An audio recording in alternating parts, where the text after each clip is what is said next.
No momento seguinte, o monstro avançou sobre eles na velocidade de um raio. O ataque foi tão rápido que ele ficou paralisado. Em meio à poeira e à fumaça, ele percebeu sua própria fragilidade. Seu verdadeiro papel era aperfeiçoar o talento de Turan. Mas a situação estava piorando. Turan não desistiu e desferiu um golpe poderoso. Mesmo assim, foi inútil. O chão tinha rachado, o rosto de Turan estava coberto de suor. E o ataque simplesmente não funcionava. A situação era crítica. E Qian gritou que aquilo só podia ser destruído com fogo ou relâmpago. Ao usar a magia, Turan percebeu que as coisas não eram o que pareciam. Aquilo significava claramente que ele nunca havia absorvido mana na vida. Sem magia, Qian ficou boquiaberto e deu apenas um conselho: não acenda o fogo simplesmente. Molde-o e então dispare. Para um feiticeiro criar fogo daquele jeito, seriam necessários anos de treinamento. Mas esse garoto virou o jogo de cabeça para baixo. Sem hesitação, ele criou uma chama espiral ardente na palma da mão. Os olhos de Qian arregalaram completamente. O fogo envolveu o monstro por inteiro. E Qian gritou: não perca o foco. Você precisa continuar bombeando mana para que essa chama não se apague. Havia um brilho estranho nos olhos do garoto. Ele havia decidido. Suas chamas rasgaram a escuridão e, num piscar de olhos, reduziram aquela areia a um monte de cinzas. O campo de batalha havia se acalmado. Respirando fundo, eles declararam a vitória. Aquela areia não era um inimigo qualquer. Mesmo assim como aquilo havia acontecido, seu olhar pousou na pessoa que havia realizado o impossível. Era difícil acreditar que um simples pastor das montanhas havia derrubado uma criatura tão feroz. Assim que a poeira baixou, ele fez um gesto sereno e disse apenas: imagine que você está drenando isso para dentro de si. Os olhos fecharam, a intenção se firmou e no instante aquelas chamas verdes brilhantes foram absorvidas pelas suas mãos. A magia corria pelas suas veias como uma corrente elétrica, como se seu corpo inteiro tivesse se tornado um receptáculo de um poder divino. Com aquela luz sobrenatural nos olhos, Turan sentiu pela primeira vez o que era o poder de verdade. Ele perguntou surpreso.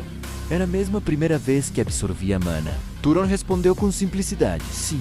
Ao ouvir isso, aquela pessoa mergulhou em profunda reflexão. A lei deste mundo é que após o despertar, o mana cresce gradualmente. Mas Turan, sem nenhuma experiência, havia controlado um nível de magia considerado impossível. Era evidente que seu potencial inato pertencia a uma liga completamente diferente. Percebendo seu erro, aquela pessoa se curvou e pediu desculpas.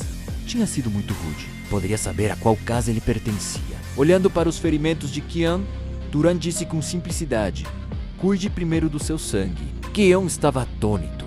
Ele não conseguia acreditar que o garoto que se apresentara como um simples pastor pudesse ser um feiticeiro tão poderoso. Havia uma seriedade estranha em seus olhos quando disse que não era nenhuma grande figura, mas sim um pastor que nem sabia o nome do próprio pai. A única pergunta na mente de Qian era: por que um feiticeiro tão poderoso estava pastoreando ovelhas? A resposta veio e Qian ficou boquiaberto com a sabedoria da mãe de Turan.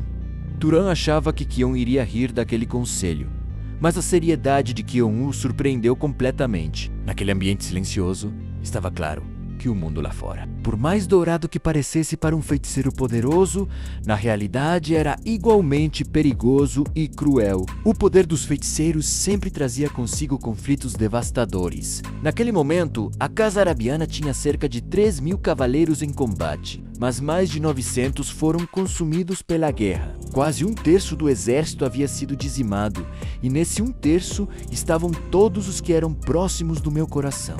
Meu mestre Hatman, que sempre me aconselhava a continuar aprendendo. Minha amada esposa e meu filho. Todos eles foram assassinados friamente pela Casa Zahra.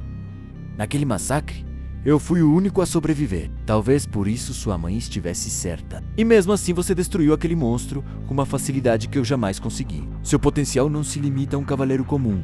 Você é no mínimo um guerreiro de nível nobre. Às vezes na casa dos nobres, nasce uma criança pior do que um cavaleiro comum. E às vezes, entre cavaleiros, surge um talento de classe nobre. Portanto, chegou a hora de você deixar a tranquilidade dessa montanha. Os nobres egoístas estão ocupados apenas lutando entre si. A vida simples de pastor não vai mais te satisfazer. Quando ele perguntou o que o mundo lá fora poderia lhe oferecer, aquela pessoa sentada num quarto silencioso pareceu preencher os olhos com novos sonhos e disse: pense bem, você poderia se tornar um andarilho protegendo pessoas de monstros, ou um explorador que mergulha em mundos desconhecidos. Ouvindo aquelas palavras, pela primeira vez os olhos do pastor acenderam com curiosidade pelo mundo exterior. Ele sentiu que a vida poderia ser muito mais interessante do que correr atrás de ovelhas. Ele explicou que a habilidade de linhagem é o poder mágico herdado pelos nobres de seus ancestrais. É isso que diferencia um cavaleiro comum de um poderoso. Turan cerrou o punho e respondeu com simplicidade.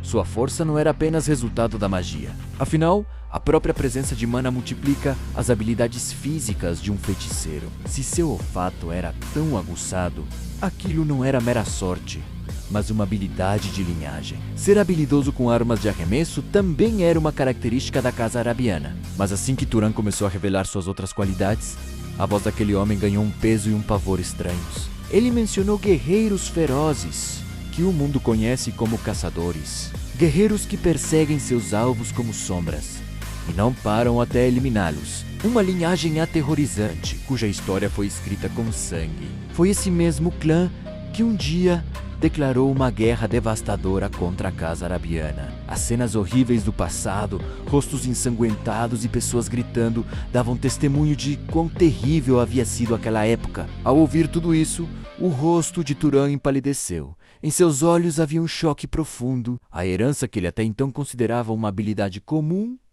tinha uma ligação com um passado tão sombrio e violento. Ele jamais poderia ter imaginado